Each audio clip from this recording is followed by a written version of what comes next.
الہامی کتابیں یہ سورس ہیں کہ ہمیں بتاتی ہیں موریلٹی کا بھی، اور ساتھ ساتھ ہمیں اپنے خدا کی شناخت کرواتی ہیں۔ الہامی کتابوں میں قرآن مجید، بائبل اور توراہ یہ سر فہرست ہیں۔ جب ان کی بات ہوتی ہے تو ان کے اندر ہمیں انسانیت کی جو شروعات ہے اس کا کچھ پہلو پتہ لگتا ہے، کہ جس کے اوپر آج ہم لوگ قرآن کے کچھ حوالوں سے دیکھیں گے کہ انسانیت کس طرح سے سٹارٹ ہوئی اور کیسے کیسے اللہ نے اس کی قرآن میں وضاحت کی ہے۔ تو چلتے ہیں سیدھا ویڈیو کی طرف۔ آپ کا دوستو، کیا اسلام سچا مذہب ہے؟ آئیے جانتے ہیں۔ تم میں سے بہتر وہ ہے جو قرآن سیکھے اور دوسروں کو سکھائے۔ تو چلے آئیے آج ذرا قرآن ہی سیکھ لیتے ہیں۔ تو آپ سب دیکھ رہے ہیں میرا یوٹیوب چینل۔ قرآن کے اندر ایک شخص کا ذکر آتا ہے، حضرت آدم کا۔ ان سے اللہ تعالیٰ نے کہا میں نے آگے تم لوگوں کی اولاد چلائی ہے، انسانوں کی۔ تو جب حضرت آدم کا ذکر آتا ہے تو ساتھ ساتھ ہمیں قرآن کے اندر جو سب سے پہلے پہلو آتا ہے وہ یہ ہے کہ اللہ تعالیٰ نے فرشتوں سے کہا تھا کہ میں اس زمین پر اپنا خلیفہ بنانے والا ہوں۔ فرشتوں نے کہا تو ایک ایسے شخص کو خلیفہ بنائے گا کہ جو زمین میں فساد پھیلائے گا۔ ہم تو یا اللہ تیری پاکی بیان کرتے ہیں، تیری پاکیزگی بیان کرتے ہیں، وہ زمین میں فساد پھیلائے گا۔ جس بات کو میں جانتا ہوں، جس چیز کا علم اللہ کو ہے، اس باتوں کو وہ نہیں جانتے فرشتے۔ تو اس چیز کو اللہ تعالیٰ نے emphasize کیا کہ تم لوگوں نے یہ جو بات کہی ہے، یہ ابھی تمہیں اتنا علم ہے، اس کے اگلا علم اور جو غیب کا علم ہے وہ صرف اللہ۔ یہاں سے آپ کو یہ چیز سمجھنی چاہیے کہ اللہ نے ارادہ کر لیا حضرت آدم کا، انسانیت کی شروعات ہونے کا ارادہ ہو چکا ہے۔ پھر اللہ تعالیٰ نے حضرت آدم کو بنایا مٹی سے بھی، پانی سے بھی، اور جس طرح سے اللہ نے روح پھونکی اور جس طرح سے وہ حضرت آدم تخلیق ہوئے۔ تو جب حضرت آدم تخلیق ہوئے تو پھر آگے کیا ہوا؟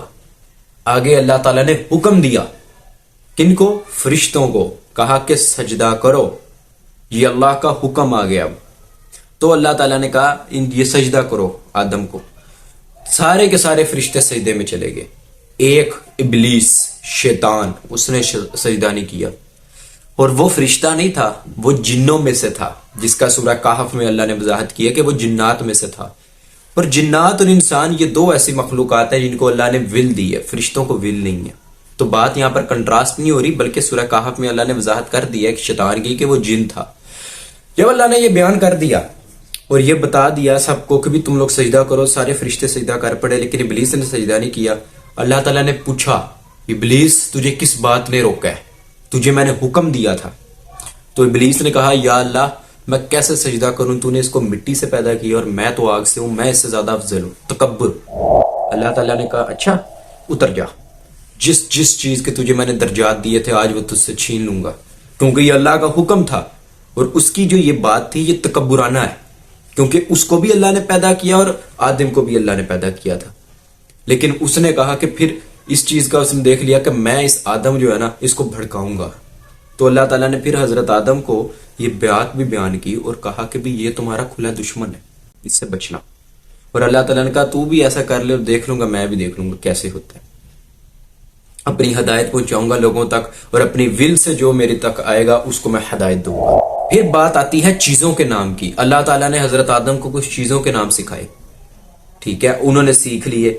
اب وہی چیزیں اللہ نے فرشتوں کے آگے کی اور کہا بتاؤ یہ کیا ہے، ان کے نام بتاؤ۔ وہ کہنے لگے یا اللہ بے شک ہمیں اتنا ہی علم ہے جتنا آپ نے ہمیں عطا کیا، ہم خود سے کوئی بات نہیں جانتے۔ جس پر اللہ نے کہا میں نے تم سے کہا تھا نا۔ پھر حضرت آدم کو بلایا اور کہا بتاؤ ان چیزوں کے نام۔ سب کے نام بتا دیے۔ اللہ تعالیٰ نے کہا یہی وہ وجہ تھی، میں نے تم سے کہا تھا کہ جس چیز کا علم میں رکھتا ہوں اس کا علم تمہارے پاس نہیں۔ سب نے کہا بے شک۔ یہاں سے ہمیں چیز سمجھ میں آتی ہے کہ اللہ تعالیٰ نے یہ بیان کیا کہ اپنا علم بتایا کہ دیکھو میں نے اس کو چیزوں کے نام بتایا اور اس نے سیکھ لی ہیں۔ یہ ہے آدمی کی برتری، یہ اس کی امپورٹنس ہے آدم کی۔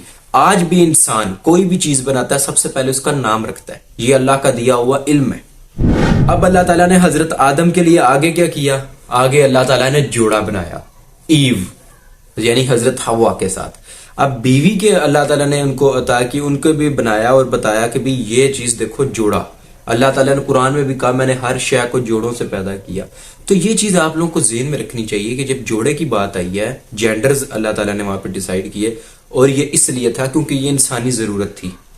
حضرت آدم کے لیے ان کی بیگم کو بنایا گیا۔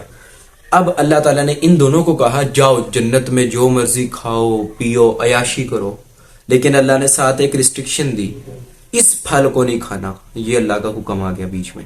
اللہ نے منع کر دیا. جیسے آج کئی چیزیں اللہ نے حرام کی ہیں وہ بھی چند ایک ہیں. اللہ نے کہا یہ نہیں کھانا لیکن انسان اس کی طرف ہی پلٹے تو غلط بات ہے. یعنی یہ بھی اللہ کا حکم ہے. ایسے ہی حضرت آدم کو بتایا گیا کہ اس پھل کو نہیں کھانا تم نے. اللہ تعالیٰ کی یہ بات سب سے زیادہ امپورٹنٹ ہے یہاں پر کہ اللہ تعالیٰ نے تاکید کی تھی حضرت آدم کو کہ آدم یہ تیرا اور تیری بیوی دونوں کا دشمن ہے کھلا. اس سے بچنا, اس کی بات نہ سننا, اپنے لیے احتیاط کرنا, یہ تمہیں جنت سے نکلوا دے گا اگر تم لوگوں نے منہ پھیرا اور اس پھل کو کھایا تو. نافرمانی کی میری. تو یہاں سے چیز سمجھنے والی ہے کہ اللہ نے تاکید کی تھی کہ بتا دیا تھا کہ یہ تم لوگوں کا دشمن ہے, اس سے بچنا.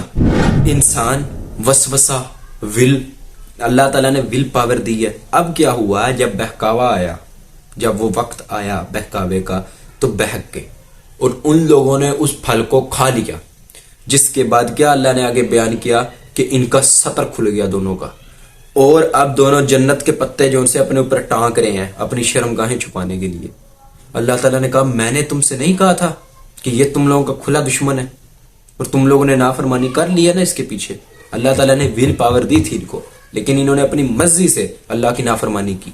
اللہ تعالیٰ نے ان کو جنتوں سے اتارا اور کہا کہ جاؤ اب یہاں سے تم لوگ جاؤ گے, کیونکہ اللہ نے پہلے ہی کہا تھا کہ ایسا نہ ہو کہ یہ کہیں تمہیں جنت سے نکلوا دیں. تو اللہ نے وہی چیز پوری کی اور ان کو جنت سے نکالا. اللہ تعالیٰ نے یہاں پر دو چیزیں بہت زیادہ امپورٹنٹ ہیں.